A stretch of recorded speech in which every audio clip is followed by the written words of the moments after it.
नमस्कार दोस्तों, मैं अंकुर उपाध्याय स्वागत करता हूं आप सभी का एक बार फिर से अपनी नई वीडियो में।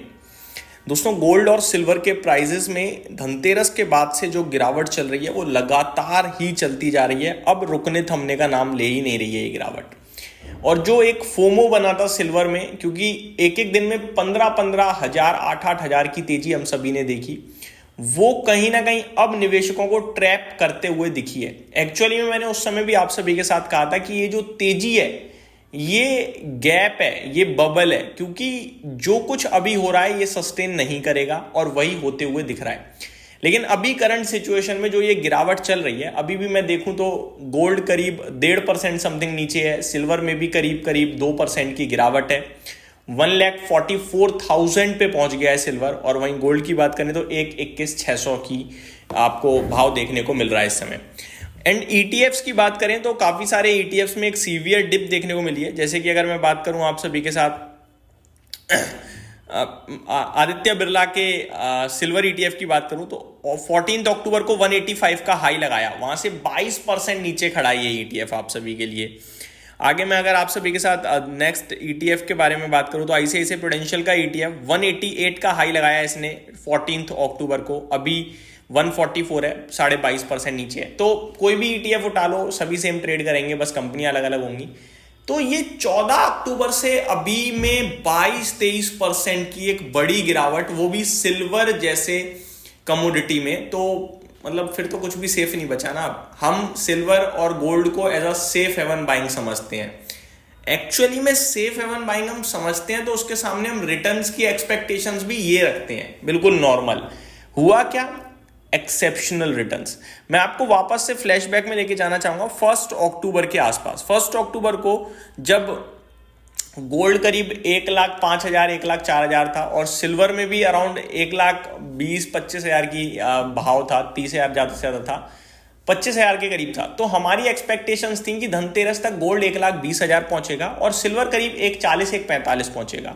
रैली भी तो एक्सेप्शनल बनी।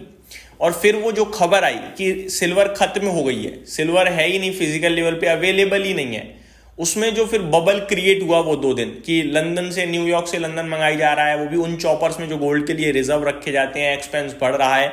फिर तो सिल्वर का प्राइस कुछ और है, बिग किसी और भाव पे रहा है। ऐसा हो गया। मतलब अगर किसी को सिल्वर खरीदने के बारे में नहीं पता था, उसे भी पता चला और उसने भी लिया। यही होता है शेयर बाजार में, फोमो के शिकार होते हो। अब सारी बातें एक तरफ, करंट गिरावट एक तरफ, मतलब ये जो फॉल देखा है, ये फॉल भी एक्सेप्शनली है। सवाल ये उठता है कि इस गिरावट में क्या करें। दोस्तों, 2 चीजें बताता हूं आपको। करंट सिचुएशन में सिल्वर और गोल्ड में जो इन्वेस्टर्स थे, जिन्होंने निवेश किया था, जैसे शेयर्स में खरीदते हैं कि शेयर बढ़ जाएगा तो बेच देंगे, वो सोच रखते हुए वो परेशान हो रहे हैं और वो हर गिरावट में अब बेच रहे हैं। उन्हें लग रहा है हम फंस गए, ट्रैप हो गए, क्योंकि पेशेंस तो है नहीं। उन्होंने तो बहती गंगा में हाथ धोने की कोशिश करी। प्रॉब्लम ये हुई कि जहां पे उन्होंने खरीदा वहीं से घूम गया, तो फिर वो तो फंस गए हैं, वो बेच रहे हैं अब, ठीक है, उनकी वजह से सेलिंग प्रेशर है। दूसरी बड़ी बात, गोल्ड और सिल्वर में 2 दिन 6-6 8-8% की गिरावट थी। 6-8% का जो सडन फॉल था ना, वो रिटेल की सेलिंग से नहीं आ सकता है। वो सडन फॉल बड़े इन्वेस्टर्स की सेलिंग से, साथ ही साथ ये जो बबल क्रिएट हुआ कि सिल्वर अवेलेबल ही नहीं है, वो अवेलेबिलिटी आने की खबर से गिरा। अब यहां से आगे की चाल में आपको एक इंपॉर्टेंट ट्रिगर बताना चाहूंगा। 29 अक्टूबर यानी परसों। अब ऐसा क्या है भाई साहब, परसों का क्या होने वाला है जो मैं आपके साथ डिस्कस कर रहा हूं। तो फेड की मीटिंग का आउटकम आना है और रेट कट निश्चिंत है कि नेट रेट कट होगा 25 बेसिस पॉइंट का। गोल्ड और सिल्वर के लिए ये बड़ा ही पॉजिटिव होगा। क्यों होगा वो मैं आपको बताता हूं।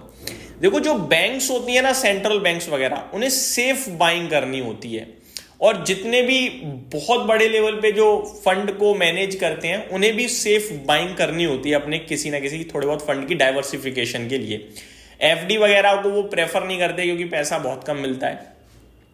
तो अब सेफ हेवन बाइंग के लिए उन पे क्या ऑप्शन रह जाता है, या तो गवर्नमेंट बॉन्ड्स में निवेश कर लें, या फिर वो गोल्ड जैसे सेफ हेवन में चले जाएं, क्योंकि इक्विटी तो रिस्की हो जाती है, हम सभी को पता है।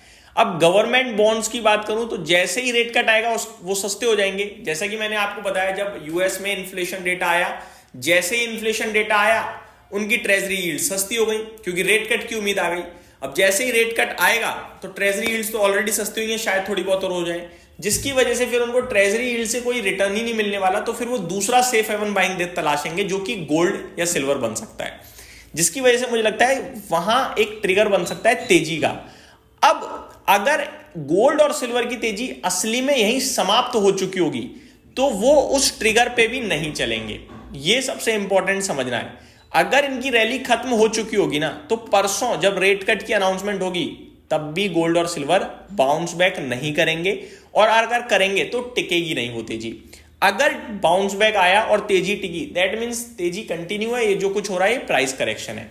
तो हमें डिसीजन लेने के लिए अभी 2 दिन रुकना होगा, इस करेक्शन को एज अ करेक्शन मानना है या फिर ये करेक्शन नहीं, ये तेजी का समापन है, ये हमें पता चलेगा परसों, क्योंकि तब हमें समझ में आएगा ना कि यार अच्छी खबर पे भी नहीं चला, मतलब कुछ तो प्रॉब्लम है।